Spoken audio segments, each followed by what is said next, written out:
தேஜஸ்வினாவதீதமஸ்துமா வித்விஷாவஹை. தேஜஸ்வினாவதீதமஸ்து, நாம் 2 பேரும் தேஜஸ்விகளாக இருக்கட்டும். அதே சமயம் ஒத்தருக்கொத்தர் துவேஷம் வராமல் இருக்கட்டும். என்னை கண்டு நீர் துவேஷிக்கிறதோ, உம்மை கண்டு நான் துவேஷிக்கிறதோ கூடாது. மா வித்விஷாவஹை சாந்தி சாந்தி சாந்தி, எங்கும் சாந்தி நிலவட்டும். இதற்கப்புறம் தான் இப்போ உபனிஷத்து ஆரம்பிக்கிறது. பிருகுருவை வாருணிகி வருணம் பிதரம் உபசசார. பிருகு வாருணி, வருணனுடைய பிள்ளை வாருணி. வருணஸ்ய அபத்தியம் புமானு வாருணிகி, அதாவது பிருகு.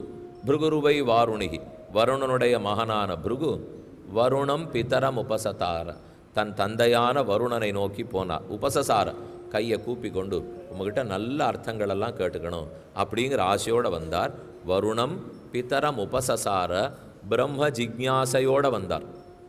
பிரம்மசூத்திரத்தினுடைய முதல் சூத்திரம் என்னன்னு சொல்கிறது? அதாதோ பிரம்ம ஜிக்ஞாசா. அடுத்தது ஜன்மாத்யஸ்ய யதஹா.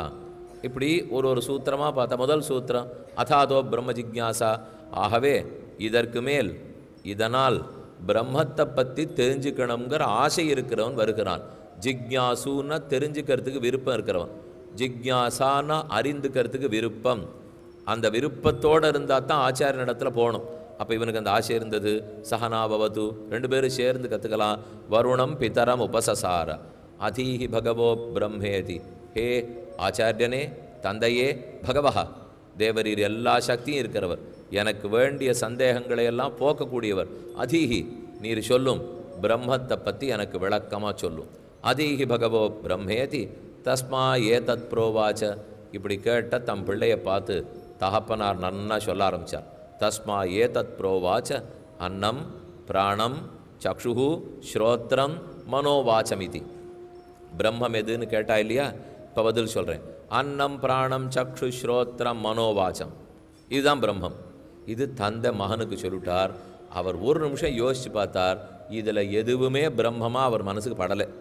அன்னம் பிராணம் சக்ஷுசு, அர்த்தம் உங்களுக்கு தெரியும். அன்னம்னா அன்னம், பிராணன்னா பிராணன், சக்ஷுசுன்னா கண்ணு, ஸ்ரோத்திரம்னா காது, மனசுன்னா மனசு, வாக்குன்னா வாக்கு. அன்னம் பிராணம் சக்ஷு ஸ்ரோத்திரம் மனோவாச்சம் இது, இதெல்லாம் தான் பிரம்மம் என்று அவர் யோசித்து பார்க்குறார். அன்னம் பிரம்மே திவ்யஜானாத்துன்னு வாசிச்சது வாஸ்தவந்தான். ஆனால் அது முதல் படி. அதை தாண்டி தாண்டி தாண்டி மேல் படிக்கு ஆனந்தம் பிரம்மே ஆனந்தோ பிரம்மே திவ்யஜானாது, ஆனந்தமே பிரம்மம்னு வந்துட்டோமே. இவர் என்ன திரும்பவும் கீழ்ப்படிக்கு சொல்கிறார்? இப்போ அன்னமா பிரம்மம் இல்லைன்னு தெரிஞ்சது. அப்போ அன்னமும் இல்லை, பிராணம் சக்ஷுசு ஸ்ரோத்ரம் மனசு வாக்கு எதுவும் இல்லை. அன்னம் பிராணம் சக்ஷு ஸ்ரோத்ரம் மனோவாச்சமிதி தகும்ஹோவாச்ச.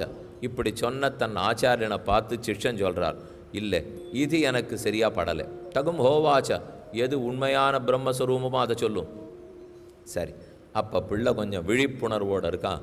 ஏன்னா எத்த சொன்னாலும் கேள்வி ஒன்று கேட்பா, அதுக்கு பதில் வர்றதுக்குள்ளேயே தலையாடிட்டு போடுவா. அப்போனா அது கேட்டுக்கணுங்கிற விருப்பம்லாம் அவளுக்கு இல்லை. கேட்கணும், கேட்டாச்சு. இப்போ நாம் பேசும்போது எதிராளி என்ன புரிஞ்சுக்கிறான்னு ஒரு நிமிஷம் அவகாசம் கொடுத்து பேசணும். பலருக்கும் தான் இன்ன பேசினோன்னு மனப்பாடம் பண்ணிட்டு வந்தால் அவர் என்ன குறுக்க பேசுகிறான்னு பற்றி கவலையே இருக்காது. தாங்க பேசினதை முடிச்சுட்டு போடுவா. அப்படி இருந்தால் எதிராளி தகைச்சு பார்த்துட்டே இருக்க வேண்டியதான். சரி, அவர் முடிக்கட்டும்.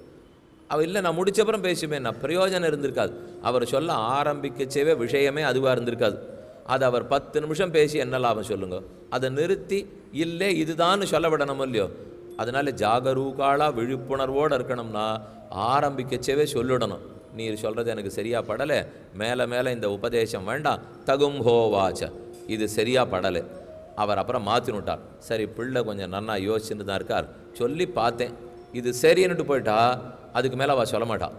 நமக்கு என்ன தோணும்னா, இந்த மாதிரி திசை திருப்பி குழப்பி விடலாமா சுவாமி?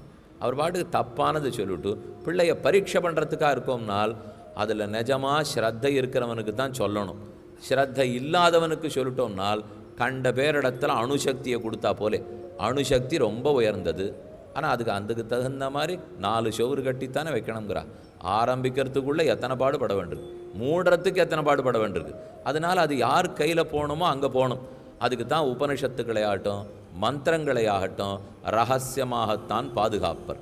இங்கேயும் அதான் நடந்தது.